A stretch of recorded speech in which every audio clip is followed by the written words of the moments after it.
DJ Malahi Bazar मंदिर के पीछे।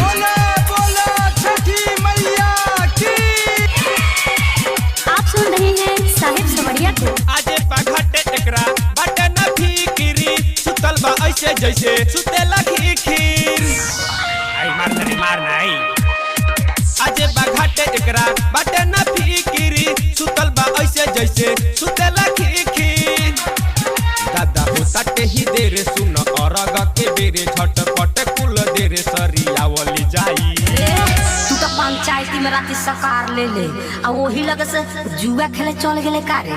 तोरा बुझात न खाऊ कि घाट पर बहुत काम बा। उठ उठ उठ उठ उठ ओए होय न देखै सरई ओइ चितकाबरा अभिले सुतल बा एकरा बुझाते नहीं के तई को। दूर दूर परब त्योहार के दिन बाटे हवेले तू सुतल बड़ा। उठ उठ उठ उठ छठी माई के घाटे चमकावले जाई छठी माई के घाटे चमकावले जाई चल मुखिया के केरा चोरावल जाई अब को बेया के घाटे सजावल जाई। गाना digital recording studio Chhapwa Motihari. DJ Manish Raxaul Bittu DJ Malahi Bazar मंदिर के पीछे।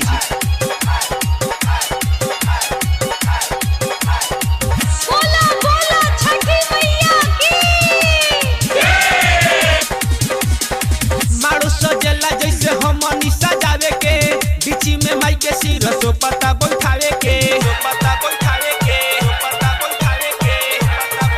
आई का करतरी रे बैठाओ ना मारो सजला जैसे हमनी सजावे के बिची में माई के सिर सो पता बैठावे के देवाला होडे आइले सब चीजिया रखाइले चल टेलर पर से हमनी उतारली जाई।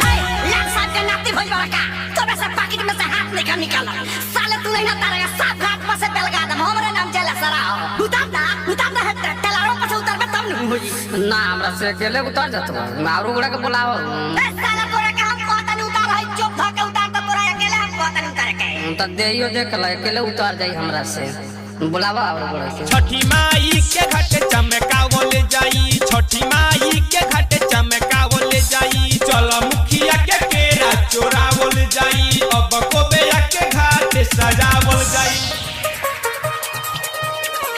गाना digital recording studio Chhapwa Motihari. DJ Manish Raxaul बोला छठी मैया की।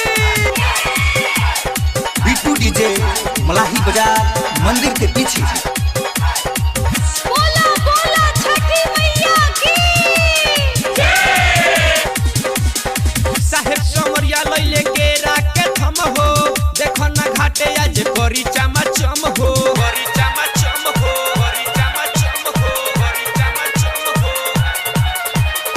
साहेब समरिया लइले के राके थम हो देखो ना घाटे आज करी चमचम हो करी चमचम हो। चंद्र राजधानी संगे टूटू न पुजारी अब गैया के गुब्बारा मंगावली जाई।